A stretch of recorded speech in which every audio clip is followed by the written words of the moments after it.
Hi, everyone. I'm Steve Adubato. Recently, my colleague Jacqui Tricarico and I traveled with our team to do a series of interviews down at the 2024 New Jersey Education Association annual convention. We talked to educators, educational administrators, authors, poets, people engaged in a whole range of activities impacting our kids, impacting our schools in the world of education. Here now are those conversations, Jacqui, myself, and some really interesting people in AC. Hi, I'm Jacqui Tricarico, Senior Correspondent for One-on-One, and I'm here at the New Jersey Education Association's convention in Atlantic City, and so pleased to be joined now by Kaila Boulware Sykes, the co-founder of Hidden Gems Literary Emporium. So great to have you with us. Thank you. Thank you for having me here. Thanks for taking the time. So let's talk first about Hidden Gems. It's something that you and your husband, Raymond, created a couple of years ago. Tell us about what it is and how and why you wanted to start it. That's a good question. Ray and I, we grew up as avid readers, and so when we had our son Truth, when he was 1, we automatically wanted to surround him with as many books as possible. So we take him to a bookstore in Ocean County, and we were disheartened because we didn't feel welcome. People were pointing at us and whispering, and when we were buying our books, the manager makes a phone call and tells, whoever he was talking to that we were leaving. So we just get in the car, and we're really frustrated that we had this experience with our son who was so young, and he had to, be exposed to that. And so, but honestly, we just started praying, and we asked for an opportunity where we can open a bookstore where everyone would be welcome. And we promised to make the books affordable, and we said we'd even make them free. And 5 weeks later, we had the biggest event in New Brunswick, New Jersey. We had to shut the street down. There's over 500 people. Everyone got a free book. And that, when things happen for you like that, it was just a clear sign to us that we were on the right path. What was the community support at that time? Because you had something happen to you that was negative and you turned it into a positive, which not everybody does. That's true. What was the community support like in New Brunswick? Because I know you and your husband went to school there, and you're living there now. So yeah, talk about the community. It was amazing, and the response was automatic. People would donate books to us, and we would just, advocate for our goals and for the world of better books and more books and better access that we saw. And we were overwhelmed with thousands and thousands of book donations.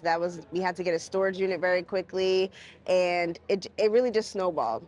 What's next for where you're looking to be able to deliver these free books to people who need them and people who really want them in our state? Yeah, and it's interesting the way your experiences work and how they shape you and how they kind of also remind you of where you started. Because when we started, we had this dream and this goal of creating what we call a book fair on wheels. And it was, a bus that was converted into a literary magical experience that we would do and bring to our programs, on our book tours.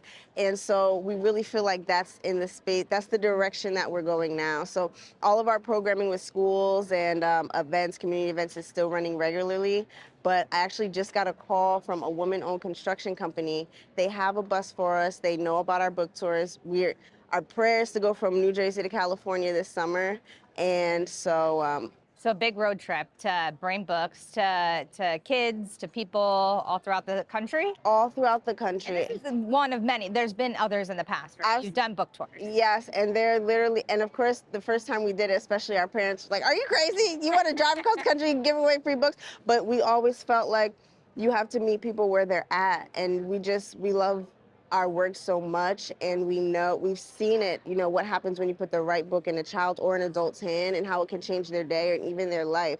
And so not everyone can make it to New Brunswick, but we can make it to however many cities as possible. One time we got a call from Florida. They were having a back to school bash, and so we planned our tour around that event. And it was just, I would be here all day telling you about all of the magical stories that of just that tour alone.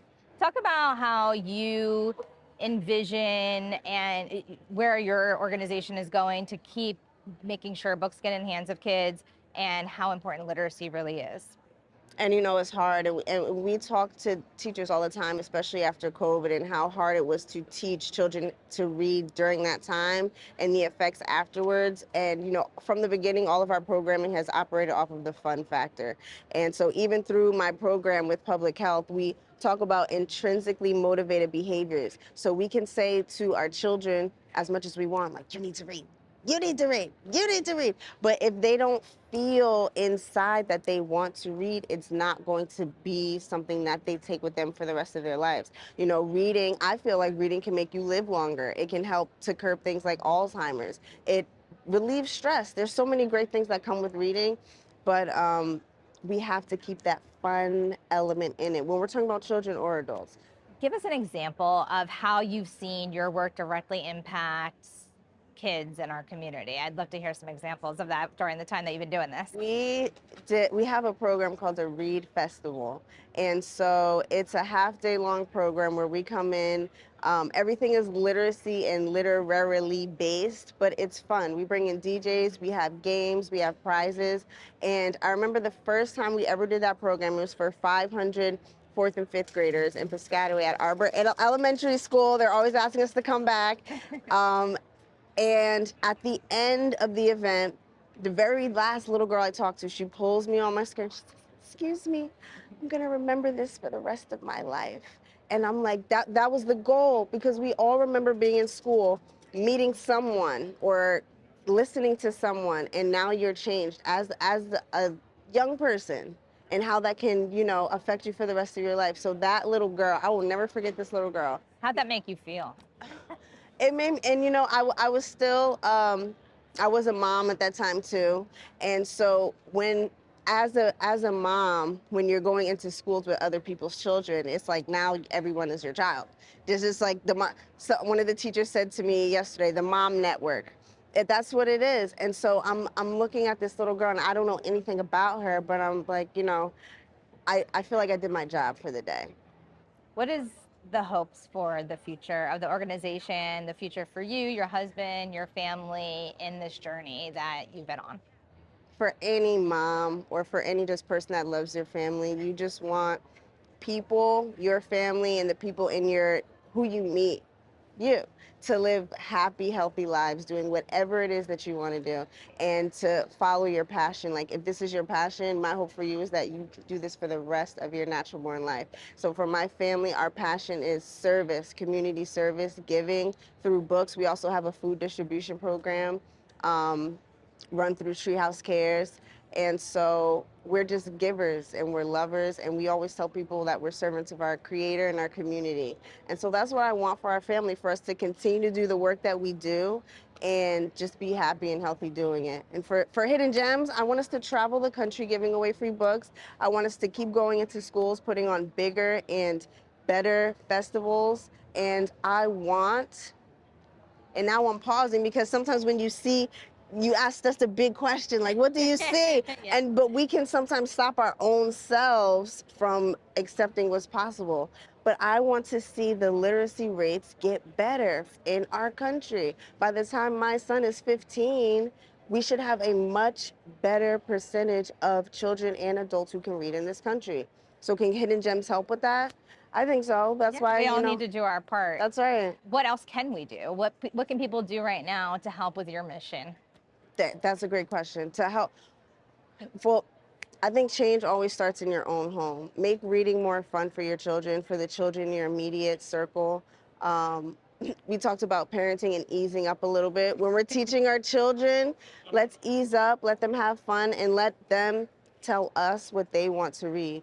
As far as supporting Hidden Gems, you can always donate to our book bus, and I feel like it's right there. I feel like it's so close we would even be bringing it to this convention next year. And so that you can donate there at gofundme.com/hiddengemshome.